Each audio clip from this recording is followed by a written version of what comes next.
So if you pay bills by checks and then mail it from your house, you could be a target for theft and fraud. Marana Police says that there's been a spike in mail thefts. Yeah, Marana Police say one woman was out $1,500 before she realized someone was using her checks.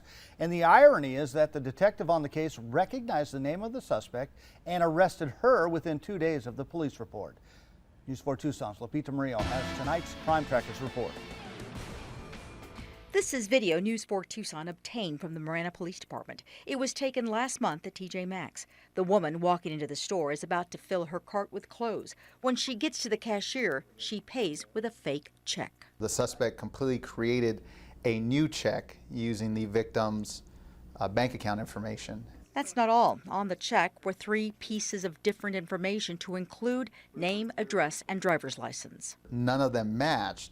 However, when you present it to somebody with an ID with all that on it, it matches. Detective Torres says the suspect got the check from a mailbox like this one that had the red flag up. A red flag on a mailbox is a red flag for thieves to come steal something in the mailbox. The suspect stole the victim's rent check, and when the landlord said he hadn't received it, the victim checked her bank account and found checks were written to Walmart, TJ Maxx, and Walgreens. One of the checks used, the victim still had the check number with them.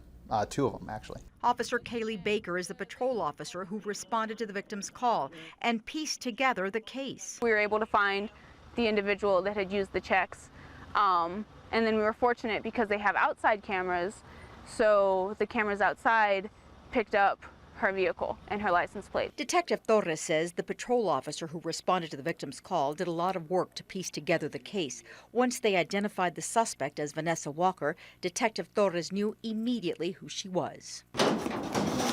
We had investigated her and her husband for car burglary, stolen vehicle itself, credit card fraud, and check fraud. Her husband, Michael Rogie, was convicted and is currently serving a 5-year sentence. His wife, Vanessa Walker, never showed up for her trial. There was a warrant for her arrest. Since Torres was familiar with Walker, he knew where to find her. We wound up locating her at one of the residences on Valentine's Day of all days. He said she tried jumping out of a 2nd-story window. A detective saw her and persuaded her not to. Afterwards, she came out the front door. She recognized who I was from the previous time, and I said, hey, you know, what do you want to do this time? Do you want to talk to us or not? She says, no, I'll do the same as last time. She goes, I won't talk. Detective Torres says that Walker has a drug problem and she's been stealing to feed her habit. In Marana, Lupita Murillo, News for Tucson.